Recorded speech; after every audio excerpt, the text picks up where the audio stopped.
أعوذ بالله العظيم وبوجهه الكريم وبسلطانه القديم من الشيطان الرجيم. Ewe Mola wetu mlezi, tunakuomba umhifadhi rais wetu Dr. Samia Suluhu Hassan, mjalie awe na uongofu na hekima katika uongozi wake, mpe mafanikio katika kuliongoza taifa kwa haki na kwa uadilifu, muepushe na washauri waovu na waliopotea. Ewe Mola wetu mlezi, mpe moyo wa huruma kwa watu wake na umthibitishe katika haki, na umpe nguvu ya kuendeleza amani, maendeleo na mshikamano katika nchi yetu. Tunakuomba umlinde na kila shari na fitna, na umpe mwisho mwema.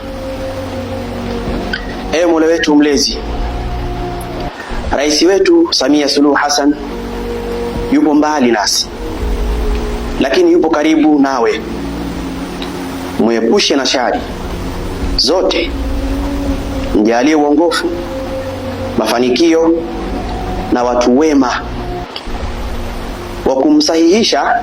Jalie awe sababu ya kuinuliwa kwa taifa letu na watu wake.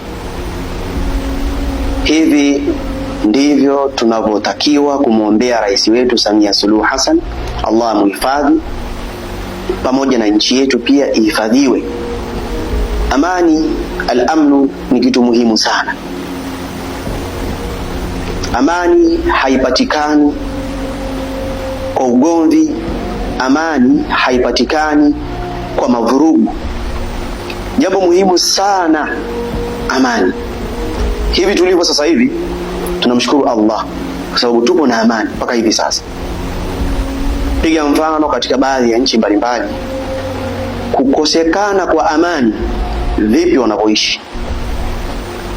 Kwa hiyo mwanadamu hajakamilika, hata kama kuna mapungufu ako nayo, utaratibu upo kwa kumwelekeza na si kutumia maneno mabaya, machafu na matusi.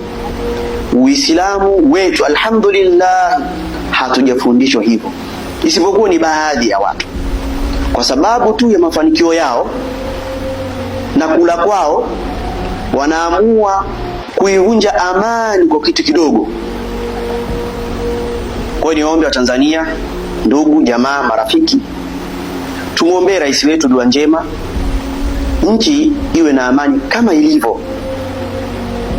Alafu kuhusiana na swala la mtu kukamilika, kila atakayekuja, yani kila rais atakayekuja lazima utaona kuna kasoro yupo nayo. Hata we mwenyewe lazima una kasoro upo nayo. Mkamilifu ni Mwenyezi Mungu. Kwa hiyo tuvumilianeni. Yale ambayo tumepatia Allah tulipe kheri, na yale ambayo tumekosea Allah tusame katika mazungumzo yetu tulozungumza hapa insha Allah.